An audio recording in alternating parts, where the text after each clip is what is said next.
Good afternoon, Ivy. Thank you for coming in for this particular session and just to have a casual chat with me.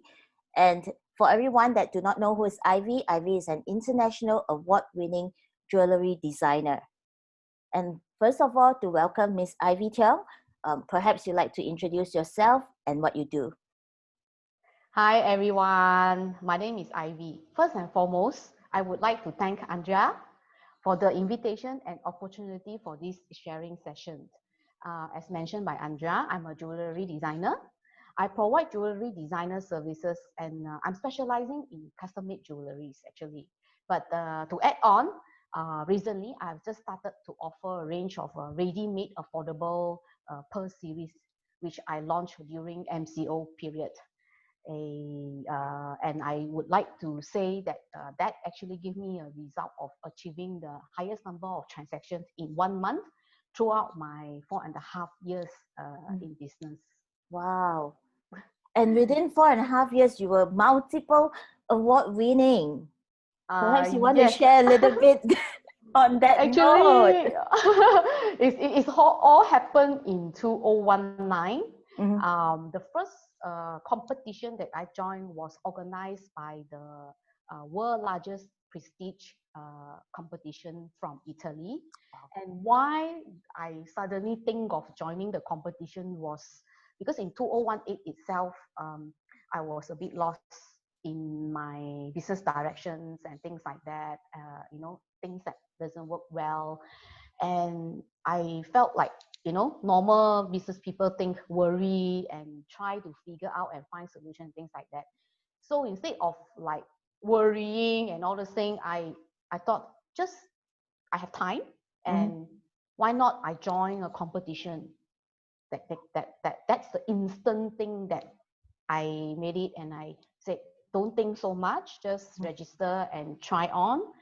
And I have chosen my Blue Daisy collection to be participated in the competition. So yeah, that was the first one, and I got winning for 3 awards, which is the silver, bronze, and and iron. Yes.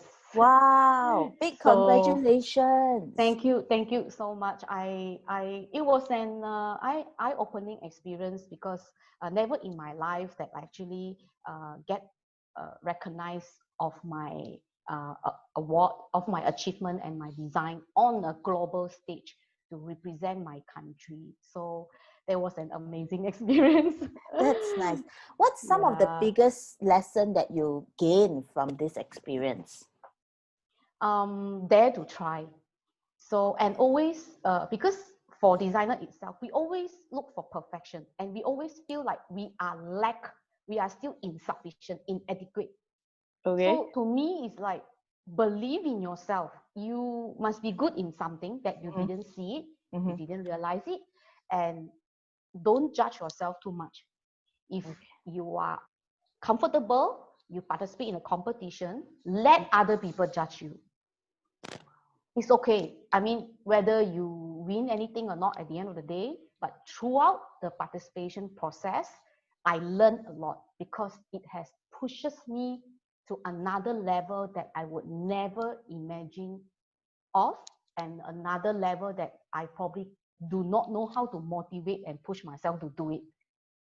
That kind of thing. Interesting. Very, So very it was interesting. the process was also is a growing process for me throughout the participation process. Yeah. After the competition, what's one of the tagline that you will apply now into your life? Or what's one of the quote that you will use? Because it must have changed you so much, right? To me, for the startup, always dare to take the first step. Like, journey of 1,000 miles start with a single step. That is a very common, by Lao Tzu, very common quote that we always hear somewhere.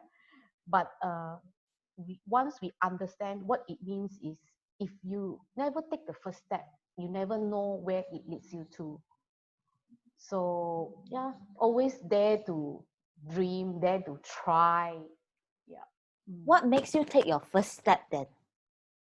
You Back then? mean back then when I was working in the Yes. corporate? Yes. From Okay. corporate and then now a successful entrepreneur. Yeah, it's quite a common question. A lot of people Yes. always ask me why. I mean, okay. First of all, it's actually based on individual. What are you really seeking? For me, back then, I was in the middle management, very comfortable income in the bank. I have stable bonus, stable income, and good benefits. Working in the bank those days Mm-hmm. was quite good. And I still feel like I'm seeking for something else, Mm-hmm. apart from income. Mm-hmm. So then I started to use my spare time to learn something. So I took up a hobby. So I started from a hobby that I met someone. She's my teacher Mm-hmm. by acquaintance. We are strangers. We do not know each other actually. So I just approached her. I said, "Can you accept me as student?" First time. Then not so successful lah first time because because it's so random, right? And Yes. she doesn't know me. I don't know her, but because I saw her work and I really love her work, I really want to learn from her. So in the second event that I see her again and I asked again, and she said yes. That's how I started.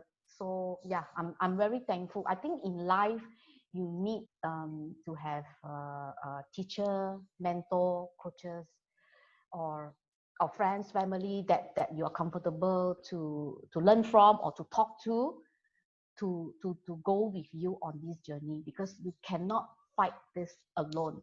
It's, it's, it's very challenging, especially when you start from ground zero. Because when I started from when I started when I found my dream, okay, from hobby, I found out that I actually very good in craftsmanship and I have hidden talent. I pursue my study in one of the institutions in Bangkok, specializing jewelry design and pearls.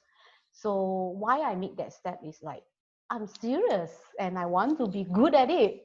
Yep. So I need to learn and learn and learn, because I don't have any knowledge at all before that.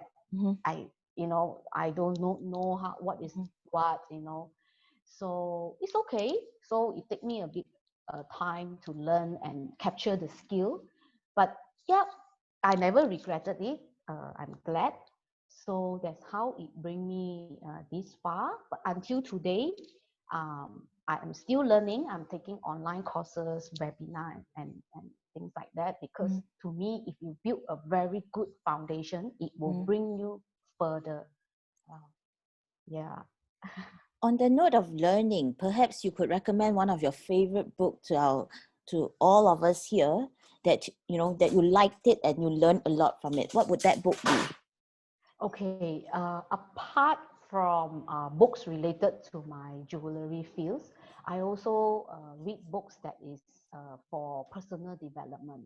One of the book is actually called Leadership in You, A Leader in You by Dale Carnegie.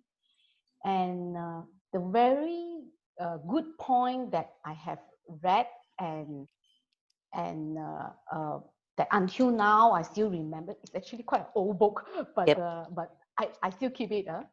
So I felt like, other than being effective as a leader, yeah, it's not only effective, but you must be able to have the ability to influence and inspire people to either follow you, work for you, or deliver things to you. Yep. So yeah, I think that is a very good uh, uh, learning that I learned from the book. So yeah. Wow. Thank you so much, Ivy, for your time and your sharing. As you talk, I also took down the notes too about this book. I definitely have to reread this book. And thank you again for spending the time with us. For everyone out there, that if you have questions for Ivy in the areas of jewelry designing, please feel free to add on onto the comments, and yep, I might be able to get Ivy to come back on the video again and explain herself on those questions. Once Okay, again, thank thank you, Ivy, you. for your time. Yeah, thank you, Andrea, and thank you all. Bye Okay, bye. bye.